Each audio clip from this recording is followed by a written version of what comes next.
você está no Farol, podcast de entretenimento da FB Comunicação.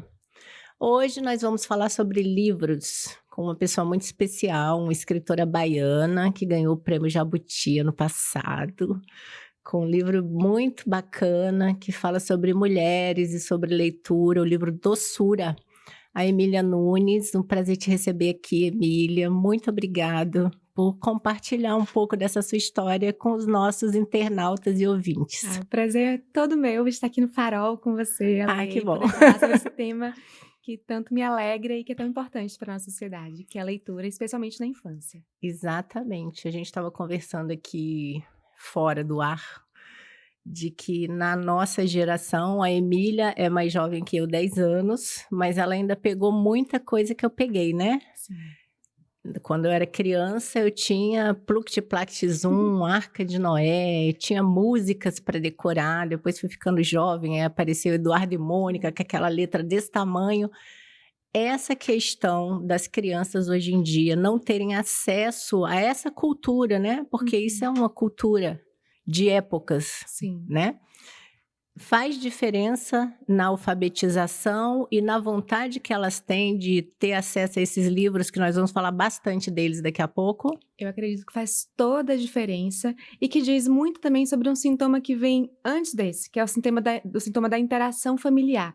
Por exemplo, eu conheci Pluct Plact Zum com meu pai, que era fãzão de Raul Seixas, então a gente cantava junto. Eu conheci Eduardo e Mônica e Faroeste Caboclo, que a gente tinha que decorar. Isso, Faroeste Caboclo. Em família, então tinha essa brincadeira entre gerações. Né? Meus pais, eles procuravam músicas para criança também, mas a gente também ouvia as músicas que eles ouviam e, nossa, conseguir decorar uma canção completa era algo incrível e festejado pela família. Hoje você vê um carro de uma família tradicional, tá lá uma pessoa dirigindo, todo mundo no tablet, ou no celular, ou na televisãozinha, no próprio carro, a criança vendo um conteúdo que ela nem interage com a família. Ela tá ali só recebendo sem ter uma interação. Então, isso impacta muito, sim. Então, nós vamos começar falando de um livro que é muito interessante e fala exatamente sobre esse assunto, que é A Menina da Cabeça Quadrada. O livro fala da menina que ela fica tanto tempo no tablet, no celular, que a cabeça dela fica quadrada. E no decorrer da história, a sugestão para que ela consiga se reorganizar, né? Que aí você vê que tem um recado ali por dentro. Ela precisa fazer coisas normais e reais. Sim.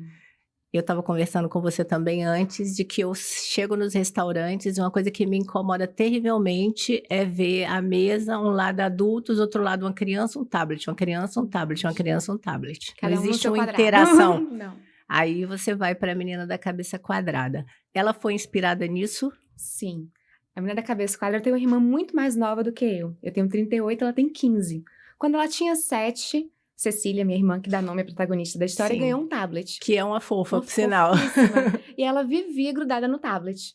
E aí, quando a gente falava, Cecília, desliga o tablet, ela continuava. Mas quando minha avó ou meu pai brincavam, dizendo assim, Cecília, sua cabeça vai ficar quadrada, eu percebia que logo depois ela vinha espontaneamente para poder interagir com a família.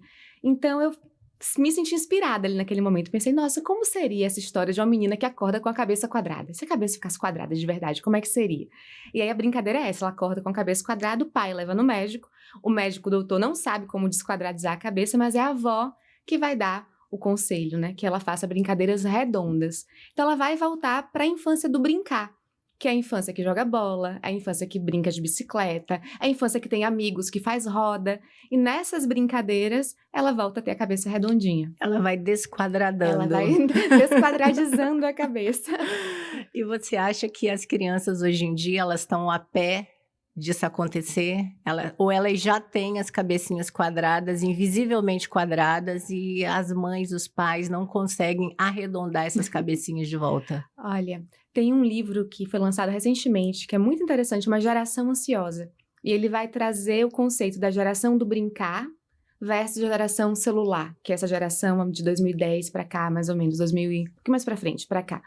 E eu sinto que as crianças, elas estão muito inseridas, né, nessa tecnologia, e muito porque nós adultos não estamos sabendo lidar mais com a infância. A gente quer super proteger a infância. Então a gente muitas vezes dá o celular porque a gente tem receio da criança sair à rua, ou tem receio da criança se machucar, ou também tá interagindo com as nossas próprias telas. Então se a criança, ela nasce tudo é possível, né? Eu vejo que as crianças anseiam brincar. Anseiam estar com a família, anseiam conversar, mas elas acabam se habituando também às telas, porque é muito estímulo, né?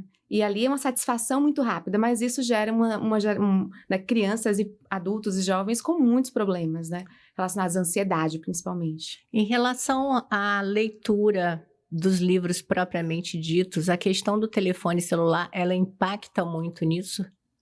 Olha, é o tempo, né? A criança todos nós temos um tempo limitado. Então, se a gente passa muito tempo nas telas, a gente deixa de fazer outras coisas. E uma dessas coisas é ler, e outra dessas coisas é brincar. Então, é uma infância que lê e brinca menos porque passa mais tempo assistindo, jogando ali, interagindo com a tecnologia. A tecnologia é muito positiva, pode ser muito interessante para a infância. A questão é que a gente não está dosando muito bem. Precisa dar uma misturada no que é Tem que real e do que é equilibrar. virtual. Exatamente. Aí. É muito sobre esse equilíbrio. E encontrar também uma tecnologia que seja mais benéfica para a infância. A gente não está produzindo ainda, né, para a infância muito conteúdo que seja interessante para o desenvolvimento dessas crianças. A gente acaba dando para a criança um conteúdo raso, algo, né, que não vai desenvolver a criatividade. Nosso Castelo Rá-Tim-Bum, quando eu era criança, eu amava. Bum, bum, bum, Castelo Rá-Tim-Bum. A gente desenvolvia o ritmo, porque tudo tinha uma música. Tinha passarinho, que som é esse? Que eles apresentavam os instrumentos musicais. Sim. Tinha Senta, que lá vem a história. Acho que quem é da minha geração tem muitas referências, né, que vem dessa construção de um entretenimento interessante para a criança. E não um entretenimento que a criança só vai assistindo e não tem nenhuma interage. Interação. Ela não faz parte não daquele interage, universo. Não sonha, não é instigada a pensar. Porque eu lembro que a gente desligava o Castelo Rá-Tim-Bum, por exemplo, era como se a gente começasse dali uma nova brincadeira. Eles traziam o conteúdo, né? E dali a gente ia brincar com o que a gente viu. E hoje em dia não, parece que termina uma coisa e tem que começar logo outra, como se fosse um feed eterno ali, que você fica se alimentando daquilo, mas não se nutre. E na nossa época, a gente se nutria para depois ir brincar com outras coisas. E você tem um retorno dessa dificuldade das mães em relação a essa capacidade delas de fazerem com que as crianças, talvez, assim, façam parte do mundo real de uma forma mais forte, que elas fiquem mais tempo no mundo real do que no mundo virtual? As mães reclamam isso com você? Sim, essa é uma grande questão. Tanto que é interessante que A Menina da Cabeça Quadrada foi meu primeiro livro. E até hoje é o meu livro mais vendido. Quando eu tô nos lugares, as mães seguram e dizem assim, eu preciso desse livro.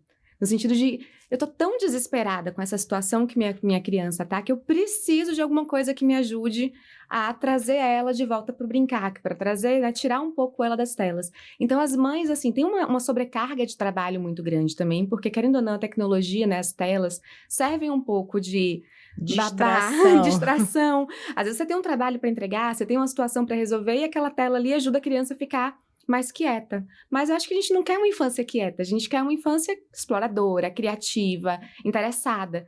E aí, quando a gente chega à conclusão, percebe, né, que, eita, passou o tempo, né, errei na mão, aí dá o desespero de querer reverter isso. E a criança reclama. E quando você tira uma tela da mão de uma criança que tá viciada na tela, ela reclama, ela sente abstinência mesmo.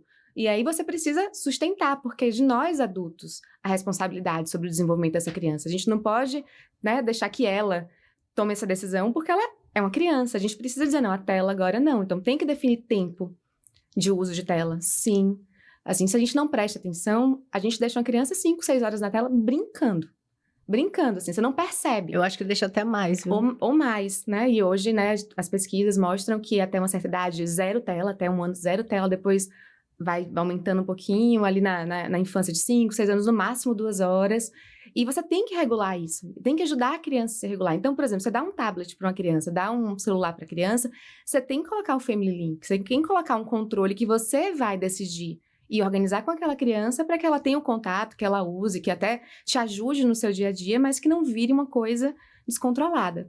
E as crianças, que feedback que elas te dão de um livro como A Menina da Cabeça Quadrada?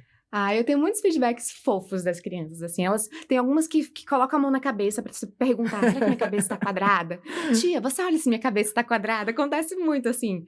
Tem umas que falam, olha, eu vou brincar de brincadeira redonda porque eu entendi que eu preciso equilibrar. Então, assim, é a mensagem que chega de uma forma lúdica, que chega de uma forma acolhedora, porque não é aquela coisa de, ai, simplesmente não pode ou tá errado. Foi o que eu vi com Cecília, minha irmã, quando brincava, quando trazia esse acolhimento, né, do lúdico, ela mesma desligava a tela e ia brincar, ia, né, tá ali com a gente. Fazer Então as parte da crianças família, trazem, né? as crianças trazem um retorno bem positivo. Você tem um grupo no qual você estimula as mães a lerem para os filhos, né? O Mãe que o Lê. Mãe que Lê, exatamente. Tem um Instagram bem legal, a gente vai colocar o link aqui embaixo para as pessoas que quiserem acompanhar depois. Me fala um pouquinho dessa experiência, né? Você conta que é uma experiência sua que você trouxe para compartilhar com outras mães. Sim. Conta pra gente um pouquinho sobre isso. O Mãe que Lê é um projeto de incentivo à leitura em família. E começou no Instagram, e eu dava dica de livros, compartilhava com outras famílias os livros que eu estava lendo com meus filhos, porque eu também gostava de ver dicas de outras mães. Então, a ideia de formar uma comunidade leitora, entendendo que quanto mais a gente fala sobre livro, mais a gente lê. Quanto mais a gente vê pessoas compartilhando leituras, mais a gente se interessa por ler também. E eu percebia lá no início do Mãe que Lê que a gente tinha, né, mães de diversas áreas, né, no Instagram, compartilhando suas experiências. Então tinha mãe cozinheira, mãe fitness, mãe aquilo outro, mas falava-se muito pouco sobre leitura.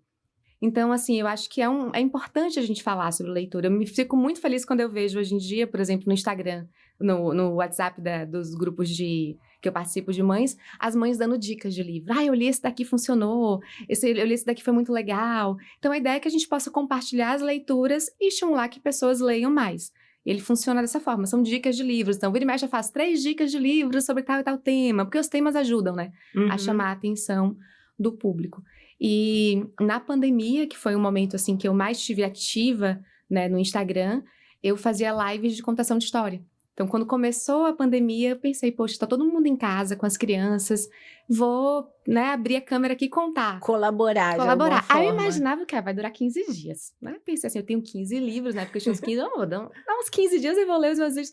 Aí eu li todos os meus livros. Aí eu li todos os livros de Renata Fernandes, que é outra autora baiana. Li todos os livros de Lulu Lima, que é outra autora baiana. Li os livros de Ana Fátima. Fui lendo. Mais de 200 livros. Eu li ao vivo com as mães e com as famílias. Maravilha isso. E é muito incrível que a gente às vezes faz uma coisa, a gente não imagina como aquilo repercute no outro. O tamanho que vai ficar, né? Quando teve a Bienal, que foi o primeiro encontro, assim, pós-pandemia, que a gente encontrou mais gente, a Bienal de 2022, perdão. Muitas mães vinham me abraçar e dizer, você me ajudou tanto na pandemia, você não tem ideia quanto aquele momento de contação de história era importante, porque as histórias também, elas fortalecem os vínculos. Então, as crianças que leem com seus pais, com suas famílias, com seus cuidadores, elas se sentem mais bem cuidadas, né? O afeto permeia ali aquela relação. E a gente fazer a contação de história ali naquele momento foi muito importante. Que coisa boa isso. O Instagram é muito legal. Eu stalkeei bastante lá. Achei muito fofo. Acho um projeto que tem que ser mantido. Porque como a gente trabalha com comunicação, o que eu percebo é assim, as crianças leem menos, então elas têm um vocabulário mais limitado, né? Nós temos pessoas jovens que trabalham aqui e a gente vê a dificuldade do vocabulário. Sim. Né? Você que trabalha com crianças, é perceptível, por exemplo, uma pessoa que hoje tem 15, que começou lendo seus livros lá com 4, 5 anos, e uma criança de 4, 5 anos, você já vê uma queda nesse vocabulário por conta da falta de leitura? Sim. Eu não tenho a menor dúvida que ler faz toda a diferença. Eu vou dar um exemplo de uma autora baiana que tem exatamente 14 anos, é menos até um pouquinho, tem 14 anos, a Luísa Meirelles. Ela foi incentivada a ler desde bem pequenininha. Com 7 anos, ela escreveu a primeira história dela, porque ela foi em um lançamento de livro. Então, ela viu, nossa, os escritores existem de verdade. Ela conversou comigo, disse que queria criar uma história. Eu falei, vai, cria. A família dela estimulou, disse que ela podia ser uma escritora já naquele momento. Hoje ela tem 14 anos. Se você vê Luísa escrevendo e falando, é impressionante. Ela tem um vocabulário extenso, porque ela leu muito. Mas se você pega uma criança que não teve contato com o livro, que não teve contato com a leitura, e além disso, como as famílias conversam um pouco, teve poucos diálogos, o vocabulário dela é menor. Não tem como fugir disso. Então, quanto mais você estimula a criança a ler, melhor ela escreve. Então, o livro ainda é um excelente presente. Com certeza. Livro é presente e é presença também, porque hoje em dia o que acontece? A gente vive relações muito esvaziadas com nossas crianças. Então, muitas vezes você leva uma criança num evento, mas você fica lá, ela fica em um canto e você fica no outro, muitas vezes na sua tela. Às vezes você tá brincando com a criança, mas chega uma notificação e você para olhar. No livro, não. No livro você precisa da presença. Você não consegue contar uma história para a criança se você não tiver de fato, presente ali com ela. Então, realmente é um presente. Tomara que as mães vejam essa entrevista e comecem a dar mais Amém. livros para os seus filhos. Sim. Nós que trabalhamos nas comunicações agradecemos isso muito, Sim. porque é muito difícil, E viu? as crianças pequenas gostam muito de receber livro. Quando elas ficam mais velhas, às vezes tem aquela cara de, ai, livro. Mas eu percebo, por exemplo, quando você descobre qual é o livro que a criança curte, você dá de presente, o sorriso vem aqui, ó. Meu filho fez 11 anos agora, em julho. E eu tinha dado para ele um livro de presente, que é a Odisseia de Aquim. E é uma série de 3 livros. E eu dei o primeiro para ver se ele gostava. E aí ele terminou o primeiro e esse é o aniversário dele. Aí eu perguntei, você quer o que de aniversário? Seu tio tá te perguntando. Aí ele falou, então diz pro meu tio que eu quero o Odisseia de Aquim 2. E aí meu irmão trouxe o 2 e o 3. Ele ficou tão contente, porque ele completou a coleção, porque ele ia ler o livro. Ninguém imaginava que ele ia gostar tanto de um livro, mas ele amou, porque era um livro que interessava ele, né? Então, a mãe tem que ter esse cuidado de Tem. procurar dar o que a criança gosta de ler, né? Tem que ter essa percepção. E também quando chega nessa fase de 9, 10 anos, tem muitas mães que me dizem assim, mas meu filho amava ler e não gosta mais. E o que eu percebo? Quando era pequenininho, a mãe e o pai liam juntos. Aquilo fazia parte de uma rotina de cuidado, de afeto, de carinho da família. Faz 7 anos, aí a família fica naquela agonia de que a criança precisa ler sozinha. E ela precisa ler sozinha e para de ler junto. Mas é a fase mais importante, 7, 8, 9 anos, que você continue lendo junto. Porque por mais que a criança já saiba decodificar uma frase, ela não... A compreensão é difícil ainda, né? não é. Então, quando ela tá do lado, ela pergunta, mãe, essa parte, você comenta, nossa, esse livro daqui. As histórias vão ganhando uma outra dimensão. Não é só sobre decodificar um texto. É sobre entender esse texto, aprender e conversar sobre esse texto. Vai chegar um momento que a criança vai ler sozinha mesmo, que você vai começar a ler um livro com um capítulo e ela simplesmente, você vai chegar em casa, ela ter terminado, mas ela vai querer te contar daquele livro. Esse que é o grande leitor. É o leitor que lê, que entende e que pode falar sobre o texto. Ela em casa tinha chantagem barata, assim. Dava um livro e falava, olha, tem um mês, sei lá, 20 dias, 2 semanas, dependendo do tamanho do livro, para ler e me contar a história. Senão, não vai receber o doce, chocolate, alguma coisa. Então, todo mundo era obrigado a ler o livro e depois sentar e contar a história. Tá valendo também. Eu tenho umas amigas que fazem isso, assim, elas escondem a senha do Wi-Fi, aí dizem que só depois de tal página que tem que contar. Tem umas que... Pô, é assim, ótimo, hoje é mais fácil ainda. A gente pode usar alguns subterfúgios que talvez não sejam, assim, tecnicamente, mas que funcionam, né? Ah, mas é uma forma de você... É uma forma divertida também de dizer pra criança, ser carinhoso, olha, me preocupo com você. Exato, eu acho que é sobre isso, sabe? É sobre mostrar pra criança que, olha, eu me preocupo com você. Meu filho fez 11 anos, a primeira coisa que ele me disse foi, mãe, todos os meus colegas têm celular, eu tenho que esperar mesmo? Eu falei, tem. Você não vai ter um celular seu com 11 anos, você não vai ter um WhatsApp seu com 11 anos, porque não tá na idade ainda. E eu converso com ele, explico, mostro, né, os dados, mostro as informações, e eu falo, é a minha obrigação cuidar de você, então confie, porque no momento certo você vai ter seu celular e vai ser legal também. E como é, Emília, você que tem essa vivência da dificuldade dessas crianças com os telefones? Sim. Ele se sente excluído? Como é que é isso? Como é que você lida com essa dificuldade de ter uma criança hoje, raríssima, uma criança com 11 anos não ter celular? Normalmente com 2 a mãe já tá com o tablet lá no restaurante, que é para ela ficar ocupada. Como é que você gerencia isso, você sendo uma escritora de livros infantis e ter essa percepção de que realmente não é tempo para ele ter? Sim. Ó, meu filho tem um tablet, para não parecer que ele é um alecrim dourado, ele tem um tablet que tem um Family Link, que tem um horário definido de 2 horas.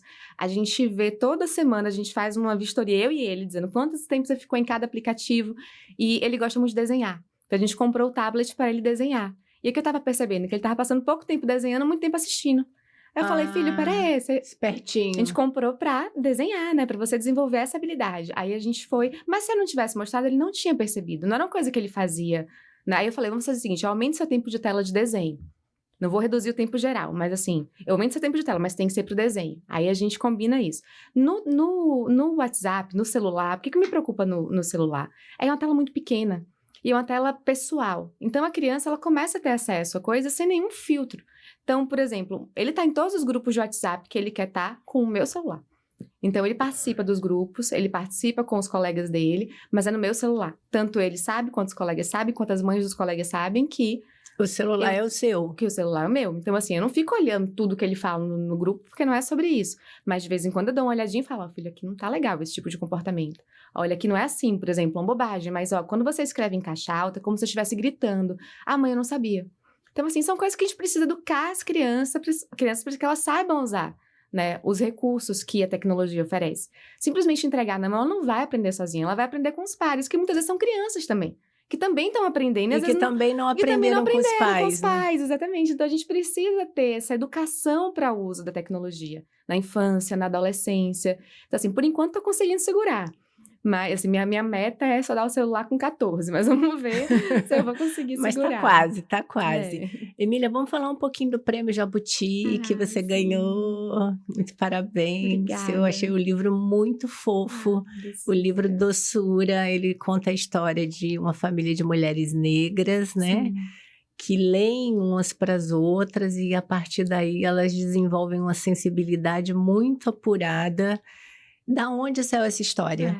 Esse livro é uma homenagem às professoras, especialmente, né? As mulheres que acreditam no poder da leitura, do conhecimento, da educação e que propagam isso geração a geração, né? Mesmo com as dificuldades, mesmo com tudo que... Deixa eu mostrar o Sim. livro para as pessoas aqui. Ele é um livro-imagem, foi ilustrado pela Ana Cunha. Aqui. Então, esse livro é maravilhoso, gente. É muito fofo esse livro. bom. Realmente mereceu ganhar o prêmio. Mereceu ganhar outro prêmio, porque, na minha percepção, Sim. tá? Ele fala de mulheres que têm uma jornada muito difícil, que são as mulheres pretas, né? Sim. Que a gente sabe o tanto que é difícil. É difícil para nós, mulheres, de qualquer forma. Sim. Para elas é mais difícil ainda. E a forma carinhosa como os sentimentos se desenvolvem nesse livro, Sim. eu acho que vale super a pena, não só criança, sabe? Eu acho que vale a pena todo mundo ler, é muito fofo. Esse é um livro muito assim. Ontem mesmo eu contei história lá em Feira de Santana. E eu contei a história desse livro. Aí chegou no final um menino que devia ter uns 17, 18 anos e falou: Emília, eu fiquei tão emocionado com o seu livro. Eu fiquei tão feliz, um menino preto. Porque eu lembrei tanto de minha mãe. Porque minha mãe me ensinou a ler desde pequenininho. Ela sempre tinha livro, ela sempre me incentivava. Então, assim... É um lugar de carinho, de afeto, e a educação é transformadora. A educação é revolucionária. A educação pelo afeto, mais ainda. Então, ler para uma criança, eu acredito que é uma declaração de amor, assim, sabe? Que é uma revolução pelo afeto. E o livro, ele faz também esse paralelo, né, com a natureza, né? Então, assim, plantar uma semente, né? Preparar o solo primeiro, que é ler né, desde a gestação. Depois plantar a semente. Depois cultivar aquela semente para que ela possa florescer, né? Que ela possa dar frutos. É um pouco como a criança também, né? A gente precisa... É uma atividade diária, mas que no futuro você vai ver o resultado, né? Você vai poder partilhar dessa doçura com essa criança que no futuro vai ser um adulto leitor, vai ser um adulto, né, esclarecido, vai ser um adulto que tem conhecimento e que também tem afeto. Você disse que esse livro é uma homenagem às professoras, Sim. né? E são mulheres pretas. Em sua grande maioria. Isso. Essa colocação das professoras é porque você teve essa vivência ou porque você enxerga isso como uma forma de falar, essas mulheres, elas são extremamente importantes na nossa criação, mesmo que elas não tenham o valor que elas merecem, que elas deveriam ter? Eu frequento muitas escolas públicas aqui em Salvador e na Bahia. E a grande maioria das professoras são mulheres pretas. E a grande maioria das mães também, né? Aqui em Salvador, quando você vai numa escola pública, é muito marcante, assim, como você vê que tem uma diferenciação mesmo, assim, sabe? Você vai nas escolas particulares, a grande maioria das crianças são brancas. Você vai na escola pública, a grande maioria das crianças são negras. E ver essas professoras se empenhando e fazendo grandes revoluções, né, nessas escolas, nesses bairros, nessas comunidades, é muito marcante, assim, é muito emocionante. Acho que precisa dizer, olha, parabéns e que incrível, e merecem todas as homenagens, sabe? É uma forma de homenagear mesmo essas tão esquecidas professoras, Sim. né? Porque hoje eu acho que a profissão de professor já não tem o mesmo poder, o mesmo encanto que tinha antes, exatamente porque as crianças, nos seus telefones, nas suas vidas, elas estão mais independentes. Como é para um escritor infantil tratar com a independência infantil, falando com elas em livro que às vezes a mãe não lê, né? Você fala direto com a criança. Algumas mães leem os livros infantis, outras não. E as crianças têm independência de opinião. Sim. Como é você trabalhar com isso tão perto da criança dessa Olha, forma? eu respeito e acredito muito na infância, sabe? Eu acho que a infância é um momento mágico, importante da vida e confio nas crianças, assim. Então, muitas crianças que não têm acesso a livro em casa, por exemplo, mas quando chegam na escola e conseguem ler, elas se desenvolvem, elas se apaixonam pelos livros, elas mergulham nas histórias e muitas vezes elas formam famílias leitoras. Muitas vezes é a criança que vai formar uma família leitora e não o contrário. Então, por isso que é tão importante a gente pensar na literatura na escola. Por isso que é tão importante a gente pensar nessa figura da professora como uma cultivadora de leitores, porque a gente não vive num país leitor. Então, muitas vezes a criança chega na escola sem nunca ter tido um livro. Livro ainda é um objeto caro, ainda é um produto que muitas vezes não chega, não está às vezes na lista da prioridade daquela família, por diversas razões. Então, quando chega na escola e a criança tem acesso ao livro, tem acesso à leitura, tem acesso ao mediador de leitura. A Yolanda Reis, que é uma escritora e uma teórica muito importante dessa área da leitura, colombiana, ela fala que tem um triângulo amoroso, que é a criança, o livro e o mediador. Esse adulto que vai ler para essa criança, esse mediador da leitura. Isso muitas vezes acontece na escola, né? Da criança encontrar o livro e essa professora que lê, essa professora que conta a história, e aí ela vai se encantando por esse... assim, o que eu sinto? Muitas vezes os pais dizem assim, ai, meu filho só quer saber de tela. Mas quando eu chego na escola e pergunto, quem é que gosta de ouvir história? Todo mundo levanta a mão e dá o gritinho do aquele gritinho que é de verdade, é do coração, sabe? A criança gosta e precisa de história. As crianças precisam de histórias. E nas telas, elas estão tendo acesso a histórias, sim. Só que muitas vezes histórias hiperfragmentadas, histórias muito rápidas, histórias que não têm, às vezes, contexto com elas. Então, assim, às vezes a gente tem que pensar, por que as crianças ficam tanto nas telas? Elas estão procurando alguma coisa ali, elas estão acessando alguma coisa também. E muitas vezes, né, os desenhos, os jogos, o YouTube, tudo isso, né? agora acabam acessando muita coisa ruim e acontece que a gente vai ficando no raso. Imagina uma avó contando uma história. Minha avó contava a história de eu ficar assim, querendo saber o final, saber o que acontecia. Tem tanta história inventada quanto história de vida mesmo, né? Por isso o momento de, por exemplo, almoço em família, nossa, como isso é importante, a gente vai perdendo cada vez mais. Porque o tablet está lá ocupando a criança. Está lá ocupando a criança. Ou porque é uma coisa muito ocasional. Por exemplo, lá em casa a gente almoça todos os dias juntos. Eu, meu marido e os meus 2 filhos. Eu vou trabalhar muito cedo para conseguir chegar a tempo do almoço, porque eu não abro mão de almoçar todos os dias com os meus filhos. Porque é nesse momento tão íntimo, tão único e tão diário que a gente conversa, que a gente sabe como um outro tá, porque a gente descobre que a criança está crescendo, porque cada fase é diferente, então eles vão atualizando a gente ali no dia a dia.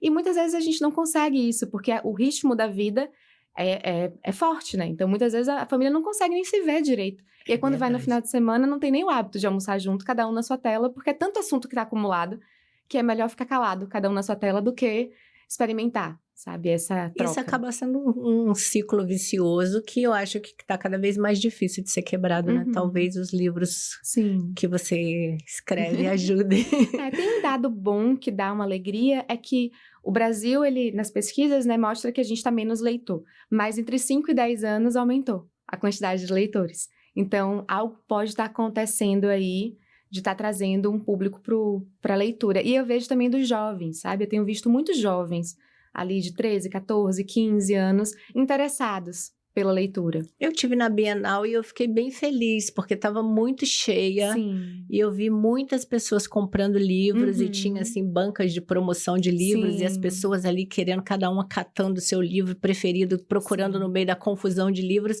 Eu fiquei muito feliz quando eu fui na Bienal. Achei muito legal. A gente fez um stand, eu, Renata Fernandes, que é uma outra escritora baiana muito bacana também, Ricardo Ismael, jornalista e também escritor de livros para a infância. A gente sentava 11 horas da manhã, a gente autografava livros sem parar, até 6 da tarde, 7 da tarde, fila de criança. Mas isso só existe se os pais valorizam e trazem as crianças. Mas foi lindo ver, assim, nós 3, né, e vários outros autores baianos também, têm feito muito trabalho em escola, do autor e a escola. E isso é muito importante porque a criança entende que, nossa, essa pessoa daqui que escreve livro, Existe. ela existe. E ela não só existe, como ela é valorizada pela minha escola, tanto que ela tá aqui conversando comigo, né, no auditório, e a diretora tá vindo aqui para apresentar. Nossa, parece que é alguém importante. Ah, nossa, minha mãe me levou na Bienal do livro para conhecer essa pessoa. Então, assim, é como se estivesse, né, você dá o valor a esse profissional. É importante para a criança perceber, nossa, isso é legal, isso é importante. Então, deixa eu me inteirar aqui do que é. Ela também acaba se sentindo importante, né? Porque Sim, tem acesso a essa importância do também, outro com que faz certeza. parte Não, da tem um vida livro com dela. Tem um dedicatória, livro com tem uma foto com o dedicatória. autor, e muitas crianças começando a escrever aqui na Bahia. A gente tem a Luísa, que eu comentei, tem o Yali Terric, tem o Akin, tem, assim, eu acho que mais de 10 crianças escrevendo hoje em dia. E crianças que eu vi, pequenininhas, nos eventos. Então, isso faz Ai, que diferença. coisa boa! É. Só mais um pouquinho para falar sobre o Doçura. Você se inspirou nas professoras, mas com certeza se inspirou nas mulheres da sua vida também. Que eu vi que você Sim. estava falando da sua avó, que eu tenho o prazer de conhecer, de ser fã Sim. dela também. Ai, minha avó é Ela é uma maravilhosa. pessoa maravilhosa mesmo, assim, sou fã, Dona Uhum. Virgínia, beijo pra senhora, viu? A senhora sabe que eu adoro a Ela é senhora. maravilhosa, ela é diferenciada. Ela é. E essas mulheres da sua vida Uhum. também fizeram com que a inspiração do Doçura se tornasse esse poço de carinho que esse livro... Com certeza. Esse livro nasce por causa do doce de caju de minha avó. Acho que eu nunca contei isso em lugar nenhum. Não, então Minha avó tem um conte. doce de caju da família, que é clássico na família. Ela faz o de pitanga. E ela me ensinou a fazer o de pitanga. E a gente foi fazendo o doce de pitanga juntos. E minha avó, ela gosta muito de escrever. Ela é poeta. Ela não conta isso pra muita gente, não, mas ela tem livros, tem poesias, muitas poesias escritas. E eu fui descobrir isso já adulta. Conversando com ela uma vez, eu lendo uma poesia, ela foi, buscou a dela e ela leu pra mim. Ah, que lindo. Então, essa troca entre Emílias, porque ela é Emília Virgínia, então a gente troca. E minha avó, quando a gente era pequenininho, ela fazia recital de poesia. Então, eu lembro na casa dela, pras crianças, ela montava pras crianças. Ela juntava todas as crianças do prédio e a gente ia recitar poesia com ela. Cora Coralina, Vinícius de Moraes, a gente recitava com ela. Ela montava peça de teatro pra gente, né, ensinar, ler e ensinar. Então, assim, realmente foi uma avó, assim, muito presente, que trouxe muito a importância da leitura. E é uma mulher forte, né? Ela é forte, é uma mulher que deve fazer parte dessas suas histórias aí de várias maneiras, Ela tem né? várias, ela tá na cabeça quadrada também. Eu vi. Pensando aqui, eu acho que minha avó, minha avó é minha musa inspiradora, cadê ela? Tá aqui, ó. Eu mandei a foto pra Bruna Cisne, na época ela não tinha cabelo branco ainda não, agora que ela deixou o cabelinho branco. Mas ela tá ótima do jeito que ela não, tá. Eu sou linda, fã tá da Dona Virgínia. Ela E é Emília Virgínia, né? Sim, ela é maravilhosa. Muito fofa. Muito fofa Me mesmo. fala um pouquinho do projeto Brincar de Livro, né? Que você tem. Como é que funciona esse projeto? Por que ele foi criado? E aonde ele está sendo aplicado hoje? O Brincar de Livro começa com um livro, que é o que antecede o Doçura. O Brincar de Livro é um livro que brinca com essa materialidade do livro. Então, ele vai trazer um livro que é casinha, aí a criança tá ali lendo, tá ali brincando com o livro, mas tá acessando as histórias que ela conhece, que são, né, relacionadas ao tema. Então, Brincar de Livro é um projeto de contação de história. É um projeto de trazer a criança para ouvir história e brincar com a história. Então, acontece nos lançamentos de livro, nas contações de história. Eu sempre faço contação de história com música, com brincadeiras, sempre trazendo outros artistas também que podem vir agregar, né, multilinguagens. Então, trabalho muito com a turma do Ciranda, do grupo Ciranda, Música para Infâncias, que são maravilhosos. E eles levam, por exemplo, no último lançamento de livro, eles levaram, assim, um pano bem grande azul, porque era um livro sobre o mar. E aí colocaram várias bolinhas simbolizando os peixes, e a gente, né, fazia as cantigas e brincava com aquilo. Então, assim, trazer a história para a brincadeira. Porque quanto mais a gente lê, né, a gente mais tem referência. A criança brinca muito com as coisas que ela vê e com as coisas que ela inventa. Então, quanto mais referência você tem, mais você consegue inventar.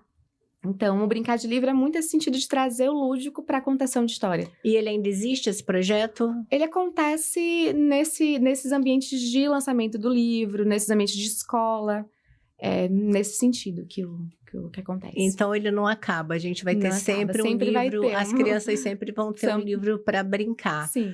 E você, agora que ganhou o prêmio Jabuti, já tem uma inspiração para o próximo livro? Ou já escreveu o próximo livro? Eu acabei de lançar um livro chamado Capaz, que fala sobre a construção de uma sociedade anticapacitista, começando especialmente nas escolas. Então, ele fala sobre diversidade, ele fala sobre inclusão, e ele traz essa ideia de que todos somos capazes de fazer, né, uma sociedade boa para todos, né, de mudar a vida de alguém. Então, esse é o livro que eu estou trabalhando agora, o Capaz.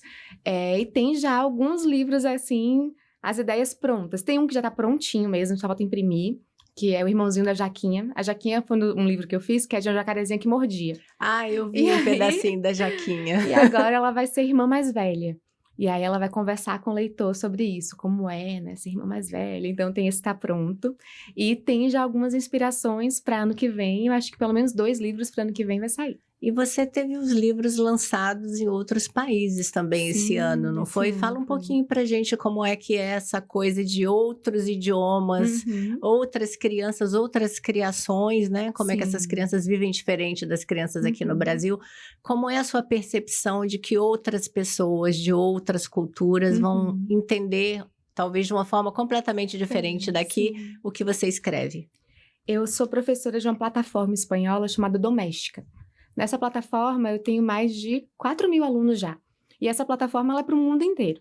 E aí, uma das minhas alunas, ela trabalha para uma editora de Portugal e ela estava procurando um livro. Quando ela conheceu nesse curso a Menina da Cabeça Quadrada. Ela se apaixonou pela quadradinha, conseguiu comprar, uma pessoa que estava indo levou para ela leu com a sobrinha. Na semana seguinte, a sobrinha fez a brincadeira de será que minha cabeça está quadrada? Ela pensou, eita, esse livro aqui funcionou, é bom. E aí ela levou o livro para o editor, né, para a editora lá em Portugal. Então foi meu primeiro livro publicado fora, por uma editora portuguesa, chamada Kiwi. E tem sido uma experiência muito legal. Eu lancei ele em abril lá presencialmente, então eu fui para Lisboa, contei essa história em uma escola e foi fantástico, assim. E é muito engraçado, porque ele foi traduzido para o português de Portugal e tem Que é várias coisas que são totalmente diferentes, diferente. muito diferente. A cultura, né, tem algumas adaptações, lá eles não tem ciranda cirandinha, eles têm o rosa redonda saia, o rosa redonda bem, mas várias brincadeiras também acontecem lá. E tem sido uma experiência muito gostosa. E vira e mexe eu recebo mensagem de mães portuguesas me mostrando o livro nas livrarias de lá, me mostrando nas escolas, mostrando em casa. Então tem sido uma Por experiência muito enquanto gostosa. você tem a Menina da Cabeça Por Quadrada. enquanto, E tem algum quadradinho. outro para ser lançado Não, lá por enquanto fora? só a quadradinha. Por enquanto Só a gente tá com... O Doçura não. O Doçura ainda não, ainda não. A gente... Mas você vai... a gente pretende no ano que vem, porque tem uma feira internacional de livros para infância que acontece em Bolonha todo ano. E lá é uma feira de negócios. Então, se vende, se compra muitos direitos. Então, por exemplo, a gente comprou esse ano o direito de um livro que a gente vai lançar aqui no Brasil agora em outubro ou novembro, chamado Acreditar. E lá também se vende direitos. É mais fácil comprar do que vender. Mas a gente quer se organizar para o próximo ano, levar o portfólio para tentar levar Doçura, que eu acredito que é um livro que vai ter um interesse, né, de outros Uma países. aceitação bem Exato. bacana, né? As imagens, né, os desenhos do Doçura, eles foram feitos... Eles são de Ana Cunha, que é uma autora ilustradora fantástica, maravilhosa. Ele traz um aspecto de pastel, né, mas ele é digital. Ela fez mesmo? esse livro digital. Ela faz também, né, na ciência digital, mas esse aqui ela fez digitalmente. Ficou extremamente É delicado. lindo, ela tem um trabalho, nossa, ela era a ilustradora, assim, dos meus sonhos. E aí, quando eu escrevi Brincar de Livro, eu pensei, olha, eu vou mandar pra Ana, vai que ela se entusiasme. E ela, Vai que, né? Vai que, e ela disse sim, aí foi um sonho, foi uma experiência muito gostosa. E quando eu mandei Doçura, ela abraçou também, e assim, Eduardo, que é meu editor, meu irmão também, ele brinca assim, esse aqui foi o trabalho que eu mais gostei de fazer, não precisei fazer nada. Ele falou, veio tudo tão perfeito, tão maravilhoso, que eu não tive nem o que agitar. Deu tão certo que a gente ganhou o jabuti. Mas ele brinca que não fez nada, mas ele fez muita coisa, assim. O trabalho do editor é muito importante também. É importante saber isso, que o livro é coletivo. É muita gente trabalhando para um livro dar certo, sabe? Desde o... Não é só o autor, Não é só né? o autor-escritor, é o autor-ilustrador, é o editor, é o revisor, que é muito importante também, é o leitor crítico, são essas pessoas que vão, né, dando seu trabalho e seu empenho para o livro acontecer. Essa coisa do autor-ilustrador que você citou agora, ele lê o livro de uma forma diferente do que você escreveu e dá a concepção dele? Como é que funciona isso? Eu acredito que, assim, essa versão de Doçura, por exemplo, só a Ana Cunha poderia ter feito e fez. Então, eu poderia, por exemplo, ter entregue esse texto para um outro ilustrador e eu teria outro livro, outro Doçura. Então, o ilustrador, ele muitas vezes ele vai trazer, né, algo muito único, algo autoral mesmo para aquele livro, para aquela edição daquele livro. Então, tem coisas que vêm no texto, tem coisas que extrapolam o texto mesmo. E isso não descasa a ideia que você quer passar para as crianças? Ou você faz uma análise antes e fala, olha, isso aqui eu achei que saiu um pouco demais, volta um pouquinho. Existe essa conversa? Existe, é um processo conjunto, né? Então, por exemplo, esse livro daqui, Da Raiz do Cabelo até a Ponta do Pé, que é um livro que eu gosto muito, foi ilustrado pela Ana Paula Azevedo, que é uma ilustradora baiana fantástica, maravilhosa. E a primeira versão que ela fez da Nandoca, que é a nossa protagonista, A bailarina. a primeira versão que ela fez era linda, era maravilhosa, mas não era a Nandoca. E eu olhei e falei, não é ela. Ana, tá lindo o seu desenho, mas a gente não encontrou a personagem ainda. É como o autor de novela que escolhe a atriz que vai fazer a protagonista. É um pouco isso. E aí eu mandei pra ela um vídeo de uma menina dançando, eu falei, eu acho que eu encontrei a Nandoca. E quando eu mandei aquele vídeo, ela entendeu e acho que a Nandoca nasceu pra ela também. Então, assim, esse diálogo é importante, porque às vezes acontece uma coisa mais, né, quase que telepática, assim, entre o autor e o ilustrador, mas muitas vezes é um trabalho mesmo até você conseguir encontrar a Tem forma de várias expressar. tentativas, não é tão Tem. simples quanto parece. Não.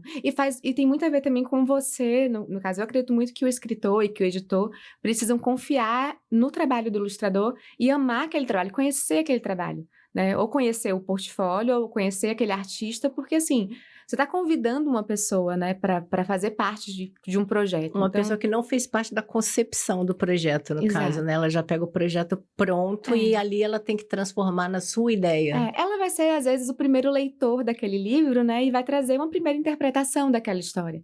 E isso é muito importante. Muitas vezes ela vai ser autor também, assim, além de ser autor das imagens, das ilustrações, às vezes traz ideias também, traz coisas que extrapolam até o que a gente tinha pensado. Então, assim, é um profissional muito importante. Emília, se alguém quiser começar a escrever um livro, o que essa pessoa precisa começar a fazer desde já? Essa pergunta é muito boa. Primeira coisa de todas é ler. Ler muito. Quanto mais você lê, melhor você escreve. E a segunda coisa que pode parecer muito boba eu falar, mas eu vou falar porque é verdade, é escrever. Porque tem muita gente que quer escrever um livro, que tem boas ideias, mas não pega caneta, não pega o papel, não senta na frente do computador para começar a trazer aquela ideia pro texto.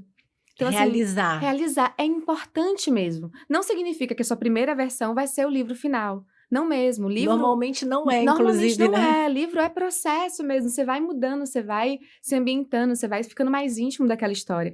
E se você só fica com ela na sua cabeça, se você não transforma ela em texto, você não consegue ver o fio, a coisa acontecendo, sabe? Então, assim, senta e escreve. Depois que escrever, lê em voz alta. Porque a gente tá acostumado a ler só intimamente, né? Então, especialmente os adultos, né? A gente ainda tem aquela ideia de que leitura é uma coisa íntima e silenciosa, faz silêncio na biblioteca. Então, assim, leia em voz alta. Porque quando você lê em voz alta, você ativa outros campos, né? E você vai ouvir o que você escreveu. E aí, muitas vezes, você vai compreendendo melhor o caminho daquela história. E assim, e não tem uma fórmula, sabe? Mas é importante estudar sobre isso também. Tem muita gente que ajuda a criar, né, fórmulas, não fórmulas específicas, mas formas de como conseguir fazer esse caminho para um texto. Mas acho que principalmente é você se disponibilizar para aquela história existir. Isso é tempo, é trabalho, é suor mesmo. É sentar e falar, eu vou escrever. Às vezes você vai escrever achando que aquele é o primeiro capítulo, aquele vai ser um capítulo do meio. Às vezes você acha que aquele ali é seu final, aquilo ali vai virar o começo. Mas, tipo assim, você precisa sentar e transpirar o texto mesmo, não tem jeito. É fazer diário mesmo. É trabalho. É trabalho. E outra coisa também, estudar. Às vezes você tá ali, eu quero escrever um livro, assim, às vezes você tem informações que você precisa que vão destravar o seu processo criativo, sabe? E quando você estiver cansado do seu texto, aí descansa um pouco. E aí depois volta pra ele. Mas é um processo mesmo, assim. Acho que escrita, às vezes as pessoas ficam com a ideia de que é uma coisa meio, né, assim... Sentei e escrevi um livro inteiro de uma vez. Se você escrever um livro... Se você escrever um livro todo de uma vez, tenha certeza que você estava escrevendo esse livro há muito tempo. Ele estava há muito tempo sendo, né? Maturado, preparado, mesmo que você não tivesse essa percepção. Mas é raro isso acontecer. Normalmente isso acontece para livros bons, quando a pessoa já é um escritor que tem mais a dinâmica mesmo, fluidez para aquilo. Mas quem está escrevendo o primeiro livro tem que sentar e tem que escrever. Tem que trabalhar. Às vezes vai sair de primeira também, às vezes acontece. Às vezes tá tão prontinho ali, né? A história a ser contada. Conhecer a história que você quer contar, sabe? Acho que isso é importante. Que coisa boa. Assim. Que coisa boa, que dica ótima. Gente, nosso tempo está acabando. Eu ficaria aqui conversando com a Emília até amanhã, porque eu adoro conversar com ela. Obrigada. é sempre uma inspiração maravilhosa para quem trabalha com comunicação, principalmente, né? Que gosta de palavras, que gosta de texto. Conhecer e conversar com autores de livros é maravilhoso. Então, muito obrigado por estar aqui com a gente. Obrigado por incentivar as crianças a lerem. Realmente, para quem está de fora e vê a forma como as crianças... Eu acho assim, né? Não sei se o que eu vou dizer é uma coisa agressiva ou é uma besteira, mas eu vou dizer a forma como as crianças estão sendo tratadas. Porque, para mim, quando você pega um tablet na hora da comida, né? Na hora que a criança vai se alimentar, ao invés dela estar prestando atenção no que ela vai comer, saber o que ela vai comer, curtir aquele momento da mãe, do pai, do avô, da visita de alguém diferente, e tá com um tablet na cara dela para ela ficar ali, porque ela não tem nem a percepção de que aquilo não é legal para ela. Não. Nossa, se o adulto tá entregando para ela, ela confia. Ela confia. Então isso me entristece muito, assim, porque realmente é o que a gente vê todos os dias, todas as vezes que a gente vai almoçar em algum restaurante. Isso quando não é à noite, que é pior ainda.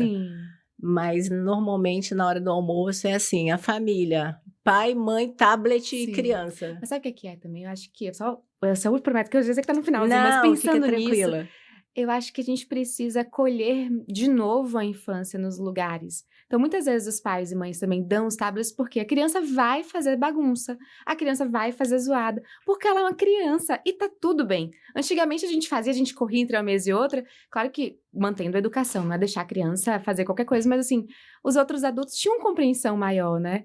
Eu acho que a gente também olhar para as pessoas e poder, assim, brincar com uma criança de novo. Porque eu me lembro quando era criança, que eu ia para um restaurante, às vezes eu tava no final já conversando, batendo papo com a pessoa da mesa vizinha. E não era uma coisa ruim, as pessoas achavam legal, né? Claro que se o adulto não quiser conversar, a criança não vai ficar lá proseando, mas eu lembro Cecília, minha irmã, quando era pequenininha, ela subia na mesa no restaurante para dar show. E todo mundo ia lá e olhava e aplaudia. Hoje em dia você fica, que vergonha, toma um tablet, menino, fica quietinho.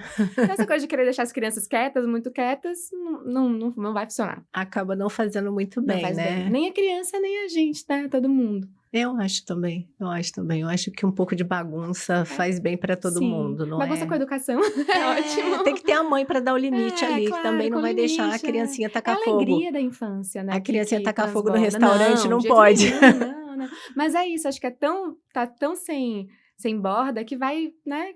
Que não tá correndo bem, tá? Mas para quem fica assistindo de fora é uma situação muito triste. Na verdade, eu lembro da minha alegria de ir almoçar fora, de ver a comida diferente, de ler o cardápio, de olhar para a cara do garçom, de curtir o ambiente. Quantas informações, né? Quantos aprendizados tem ali naquela criança. Tipo isso mesmo, pegar um cardápio e não simplesmente, né? E assim, interagir, ver, pegar um pouquinho do prato da mãe, e pegar perguntar um pouquinho do prato do pai, perguntar o que é isso, Quem nunca viu assim aquele prato chegando para a mesa vizinha e falar, eu quero igual aquele. Até hoje a gente faz isso. Mas não, você tá com um tablet aqui, você não sabe nem o que você tá fazendo ali. Tá fazendo o quê ali? Não tá fazendo parte daquele ambiente. Então eu acho que seu trabalho é uma vivência muito importante para que essas mães, esses pais, tentem trazer de volta as crianças para a convivência com eles, antes de mais nada, né? Com eles próprios e depois com a sociedade de uma forma geral, porque uma criança educada é a coisa mais legal para você conversar. Com certeza. Eu adoro. Outro dia eu estava no avião e tinham 2 crianças lendo. Eu falei, eu quero conhecer essas crianças, eles são lindos, eles estão lendo no avião, sentados, lendo, escrevendo. Aí eu falei com o pai, eu falei, nossa, que coisa maravilhosa isso. Aí ele falou, eu acostumei eles assim, porque aí eles não incomodam, eles ficam aqui e eles estavam lendo. Eles não estavam com tablet. Então, assim, eu acho isso, para quem olha de fora, é incrível, entendeu? Você olha para o pai e fala, pô, esse cara é bom. Essa mãe é maravilhosa. E eu acho que para a mãe e para o pai deve ser legal que as pessoas tenham essa percepção deles. Entendeu? E não você olhar e falar, poxa, o menino nem sentou e o tablet já tá lá. Entendeu? Eu não quero interagir com você, fica aí com o seu tablet, porque eu tô ocupada. É sobre isso, né? A gente não tem tempo para interagir um com o outro. E muitas vezes esses adultos estão também onde? Nas suas telas. Quantas vezes a gente vai num restaurante que não tem nenhuma criança, mas tem lá um casal, cada um no seu celular. Pra que vai? Né? Sobre isso também. Ai, obrigada, Emília. Eu Olha, muito acho que vai ser muito obrigada. legal, assim, para quem assistir essa entrevista, aprender um pouquinho desse mundo infantil que você vê de uma forma tão bucólica e tão fofa, Ah, eu né? amei. Que esse mundo que você cria nos livros possa ser colocado um pouco na Ai, realidade. muito obrigada pelo convite, eu amei. Obrigada, Ai, Lê. que bom. Gente, até o próximo episódio. As redes sociais da Emília vão ficar aqui embaixo. O Mãe que Lê é um Instagram muito bacana. Eu espero que todo mundo dê uma zapeada por lá. E até a próxima.